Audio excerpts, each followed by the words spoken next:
तो आपका हमारे channel special education with Swati में स्वागत है। इसके पहले वाले वीडियो में हम लोग पढ़ चुके हैं आदर्शवाद के सिद्धांत, उसका पाठ्यक्रम, शिक्षा एवं शिक्षार्थी। आगे जो हमारा टॉपिक है प्रकृतिवाद यानी नेचुरलिज्म।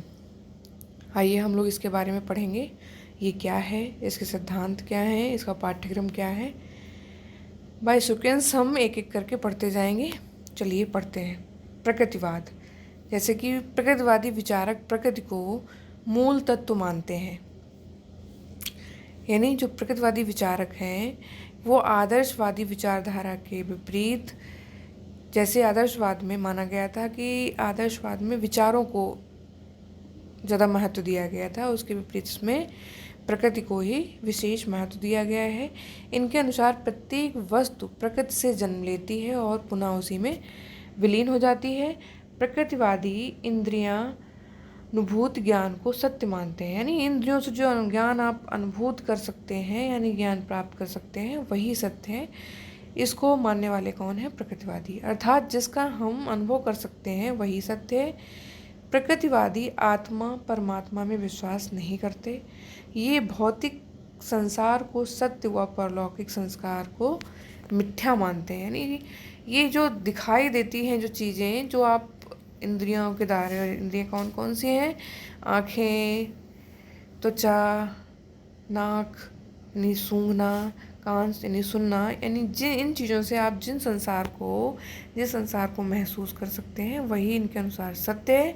और जो आप देख नहीं सकते, सुन नहीं सकते और अनुभव नहीं कर सकते, वो संसार यानी परलौकिक संसार को ये मिथ्या मानते हैं।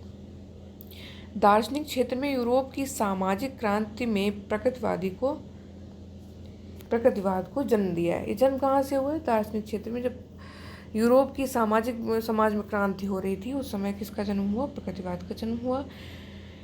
एक स्वतंत्र दर्शन के रूप में इस विचारधारा का विकास 15वीं शताब्दी में माना जाता है, जब वैज्ञानिक खोजों ने हमें प्रकृति के वास्तविक स्वरूप से परिचित कराना शुरू किया। यानी जब विज्ञान हमारे समाज में आया, हमारे इतिहास में आया, तब हम उसी समय, जब वैज्ञानिक खोजें हुई, उसी समय हम प्रकृतिवाद से भी परिचित होते हैं। प्रकृतिवाद का जन्म 18वीं शताब्दी की यूरोप की सामाजिक, आर्थिक, राजनैतिक, धार्मिक एवं शैक्षिक क्षेत्र की क्रांति के परिणाम स्वरूप हुआ। यानी 15वीं शताब्दी में शुरू हुआ और 18वीं शताब्दी आते आते जो हर क्षेत्र में क्रांतियाँ हुई, उनके परिणाम स्वरूप प्रकृतिवाद का जन्म हुआ। यह क्रांति धार्मिक संस्थाओं के विरुद्ध थी।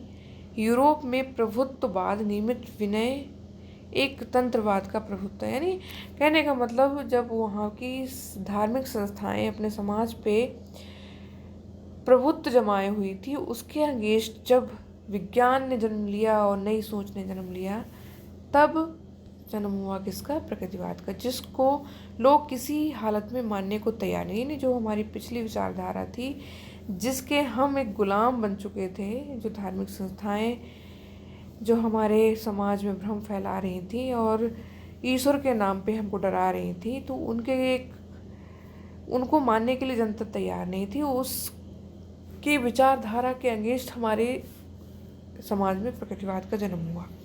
प्रकृतिवाद विचारधारा के दो प्रमुख समर्थक थे, वो कौन कौन से? वोल्टेयर एवं रूसो, जो हमारे पाश्चात्य संस्कृति के विचारक हैं। इनका विचार था कि मनुष्य धार्मिक एवं सामाजिक बंधनों से मुक्त हो, जिससे कि वह अपने जीवन एवं नैतिक स्तर को बढ़ा सके। प्रकृतिवाद के अन्य समर्थकों में अरस्तु, काम्टे, हावर्ड्स, डार्विन, लेमार्क, स्पेंसर इत्यादि हैं। आगे हमारी कुछ परिभाषाएं दी हुई हैं प्रकृतिवाद से संबंधित। इनको आइए हम लोग समझेंगे कि कुछ विचारकों ने प्रकृतिवाद के संबंध में क्या क्या परिभाषाएं दी हैं। मॉर्लो के अनुसार प्रकृतिवादी स्वरूप में प्रेम करना, मानव प्रकृति पर विश्वास, न्याय की कामना तथा दूसरों पर उपकार करना युक्त है। यानी प्रकृतिवाद में क्या है? प्रेम करना, मानव प्रकृति पर विश्वास, मानव के नेचर पे विश्वास, मानव की जो एक बेसिक नेचर होता है उस पर विश्वास करना, न्याय की कामना, न्याय की इच्छा मतलब समाज में न्याय हो सके, दूसरों पर उपकार करना ही इसमें शामिल है। जेम्स वॉट के अनुसार, जेम्स वॉट ने क्या कहा है, प्रकृतिवाद वो सिद्धांत है जो प्रकृति को ईश्वर से पृथक करता है, यानी ईश्वर और प्रकृति को अलग अलग मानता है, आत्मा को पदार्थ के अधीन करता है। यानी ये भी बहुत आत्मा और पदार्थ को आत्मा जैसी चीज़ में विश्वास नहीं करते हैं, पदार्थ में विश्वास करते हैं और अपरिवर्तनशील नियमों को सर्वोच्च मानते हैं। यानी इनका मानना है कि ज़्यादातर चीज़ें परिवर्तित नहीं होती हैं, जो है जैसा था वैसा ही आ रहा है। जाप्से के अनुसार प्रकृतिवाद वह विचारधारा है जिसकी प्रमुख विशेषता आध्यात्मिकता को अस्वीकार करना है। ये इस विचारवाद को बहुत ज़्यादा नहीं मानते हैं, जैसा कि आदर्शवाद हो गया, इनके अगेंस्ट ही इस विचारधारा का जन्म हुआ है। यह प्रकृति एवं मनुष्य के दार्शनिक चिंतन में उन बातों का स्थान देते जो हमारे अनुभव से परे हों।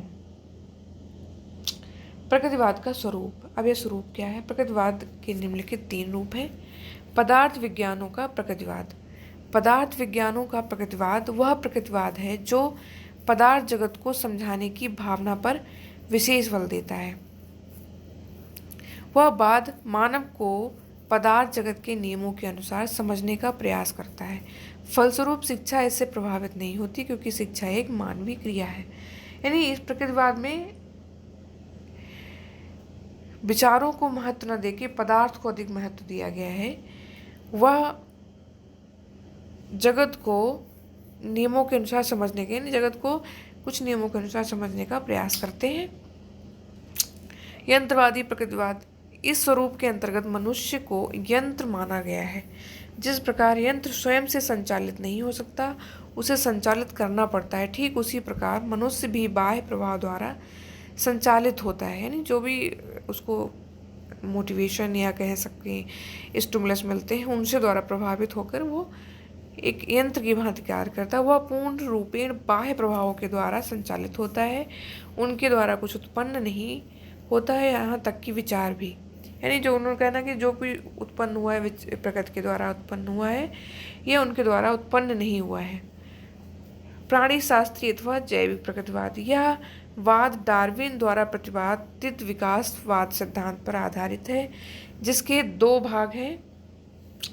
जीवन के लिए संघर्ष के अनुसार प्रत्येक प्राणी को जीने के लिए संघर्ष करना पड़ता है। नहीं, उन्होंने कहा है कि प्रकृति में रहने के लिए हर प्राणी को उसके अनुसार ढलना पड़ता है, ना कि उसको लोगों के अनुसार ढलना पड़ता है, और जीवन को जीने के लिए संघर्ष करना पड़ता है। समर्थ को अस्तित्व के अनुसार समर्थ ही जीवित रहता है, यानी समर्थ ही अस्तित्व के अनुसार समर्थ ही जीवित रहता है। रॉस के शब्दों में इस वाद के अनुसार शिक्षा वातावरण में सामंजस्य स्थापित करने वाली प्रक्रिया है। इसका उद्देश्य मनुष्य को अपनी परिस्थितियों में तालमेल पैदा करने एवं समय के अनुकूल बनने योग्य बनाना है। यानी रॉस के कहने का मतलब है, रॉस ये कहना चाहते हैं कि शिक्षा का मतलब क्या है कि अपनी परिस्थितियों यानी अपने वातावरण में खुद को अनुकूलित करना और तालमेल के साथ उसके योग्य बनाना। अब प्रकृतिवाद के कुछ सिद्धांत हैं।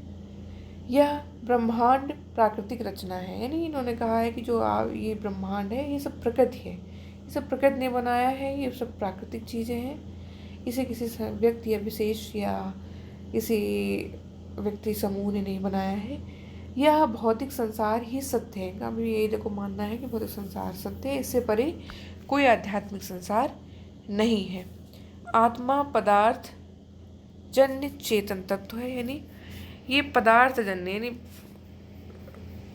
कैसे पदार्थ एक्टिव रहता है, जैसे ये आत्मा की जैसी चीज़ को विशेष महत्व तो नहीं देते, बोलते हैं इसे एक चेतना जैसे पदार्थ में रहती है, आत्मा बस वही है।